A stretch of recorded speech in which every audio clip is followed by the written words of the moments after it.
everyone, my name is Amy Stein from Beyond Basics Physical Therapy in New York City, and I have the pleasure of interviewing Dr. Robert Graziano today.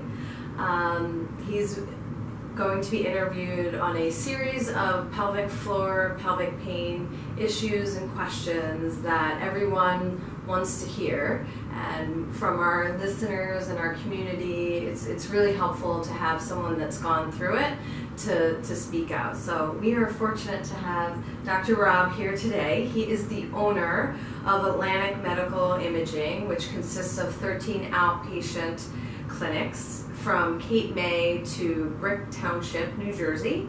He is the president-elect of the Radiological Society of New Jersey and the Councilor of the American College of Radiology. He graduated from University of Pennsylvania, is married with 2 girls, 17 and 13 years old.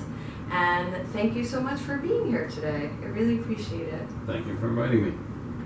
So start off by telling us what your journey with pelvic pain has been and was.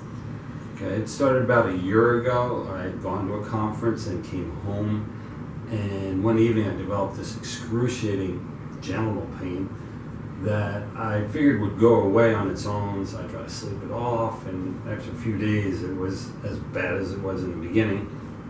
So I called a urologist friend of mine and asked what I should do, and he said, well, try Neurontin, which was a medication to alleviate pain. I did that for a few days. That didn't work.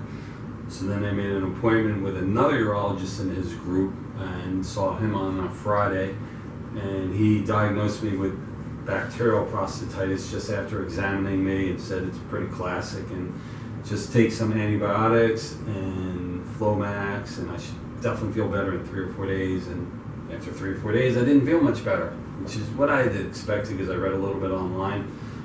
So then I decided to take matters into my own hands a little bit, and I did a little bit of homework and called up some places, and I actually called up Johns Hopkins and said I had pain and would they be able to see me, and they got back to me and said we don't treat men with pelvic pain, which kind of surprised me. So then I looked in Philadelphia Magazine for the top docs, and there were about 15 doctors there, and none of them dealt with pelvic pain except for one. And I found this doctor, Dr. Pintari, and I called him, and being a doctor, I was actually able to get through to people, and he called me back later that day, and he basically said to me, you have classic pelvic floor dysfunction. So he fit me in the next day and examined me and said, you have classic pelvic floor dysfunction, and he gave me some medication, but also told me to do exercise therapy and also get physical therapy if I could. So that was the beginning of my journey. Okay, great. And what would you say were your symptoms? I know you said genital pain, but were there other symptoms, bladder?